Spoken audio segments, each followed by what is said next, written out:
What happens when you take a fantastic rally title and try and squeeze it onto a handheld device? Well, this.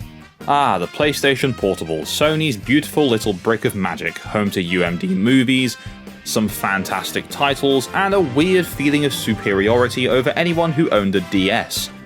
And in 2009, DiRT 2 decided to slide its way onto the PSP.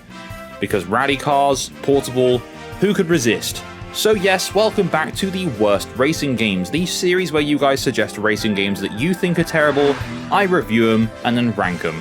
Today we're checking out Colin McRae DiRT 2 for the PSP, the pocket-sized version of Codemaster's rallying beast. Is it a worthy detour into the world of handheld racing, or does it crash harder than me trying to parallel park a Subaru? Or really trying to parallel park anything? Let's find out.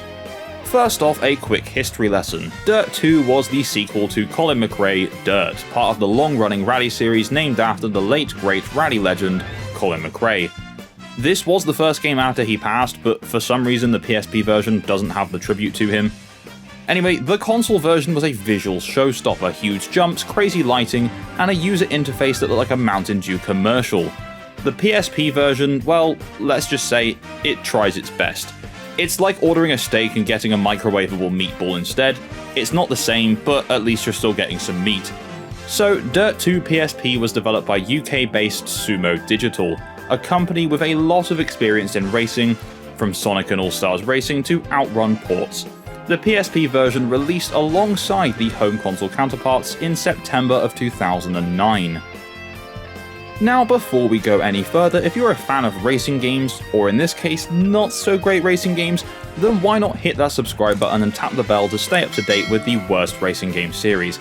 And if you want to be the first to know about upcoming content, then join my Discord server using the link below. Anyway, that's enough of me plugging the channel, let's go back to DiRT.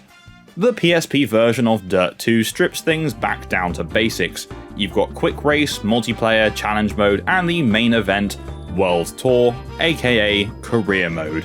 And when I say Career Mode, it's more like a brief internship into rallying, before they hand you a certificate and kick you out on your way. The events are split into different disciplines like Rallycross, Land Rush, and Trailblazer. Rallycross is your standard lap-based dirt chaos, Land Rush lets you drive what looks like Mad Max rejects, and Trailblazer is you versus the clock.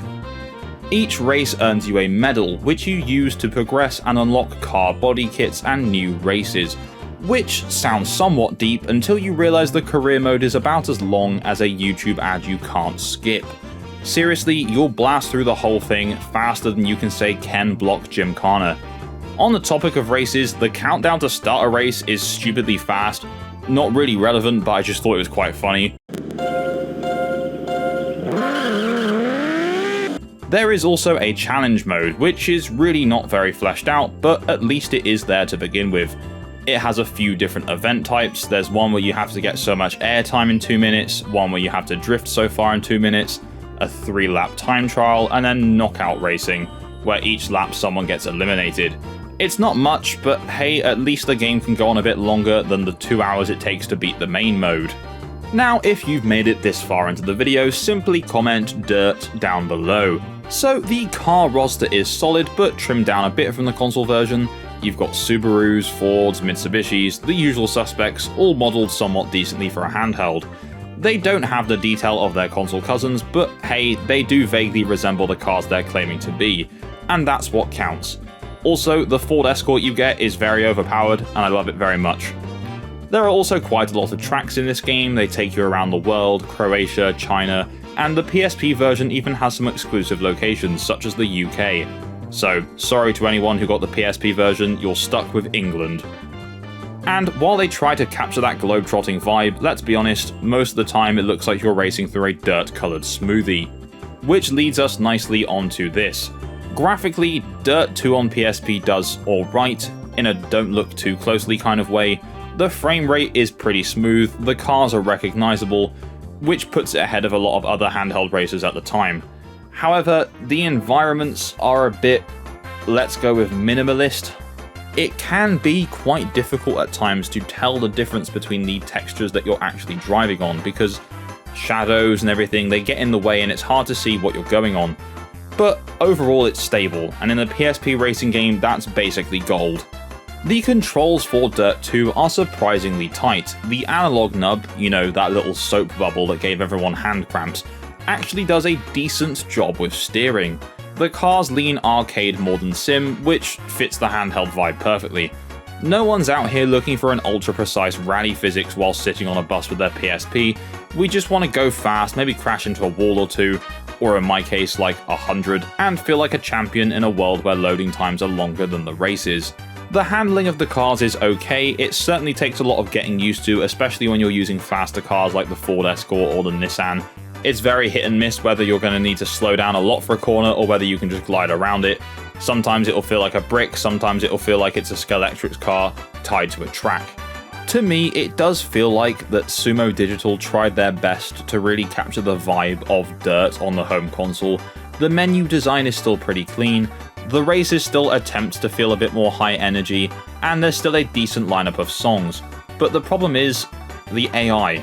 Oh boy, the AI in this game are not good. Even on the hardest difficulty in the career mode, you will still breeze your way through without much difficulty whatsoever. They crash a lot, they spin out all the time, and it doesn't really feel like you're there to race them. They just kind of feel like a very small obstacle to overtake in like the first 10 seconds of the race, and that's it. I mean, don't get me wrong, they caught up to me a few times, but that's only because I drive like... If I successfully overtook them and then didn't spin out or do anything wrong for the rest of the race, then you would literally either lap them or just never see them again. And this seems to be a common practice on the PSP racing games that I've played in this series. The AI are just always useless. There's never been a good AI in this series yet. But then, it is called the worst racing game, so I'm not really holding out high hopes. So, sound design. Let's just say it's there. The engines hum like angry lawnmowers and the tyre screeches sound like someone doing karaoke as a goose, but it does get the job done. The soundtrack has a nice variety of licensed tracks from the main game, though most of the music plays in the menus, not during the races, which is either good or bad depending on your preference. I personally prefer to have music on during the races, but having seen some of your comments from previous videos, I know a lot of you would prefer to just hear the car sounds, which is completely fair enough. Dirt 2 on the PSP also featured multiplayer. I mean, it only had local wireless multiplayer, but that's still okay. Not great unless you lived in a magical neighborhood where everyone had a PSP and a copy of Dirt 2, but I'm sure someone played local wireless Dirt 2 PSP. In fact, if you did, please let me know in the comments, I'd love to know. And as for replay value, unless you're super into unlocking literally everything or replaying events for better times, the game is a bit thin. It's more like a snack than a full course meal. So what is the final word on Dirt 2 for the PSP? I mean, it's short, it's scrappy, it's not winning any beauty contests, and honestly, it didn't fare too well with critics. The home console games were in the high 80s on Metacritic, whilst this version is sat at a measly 55.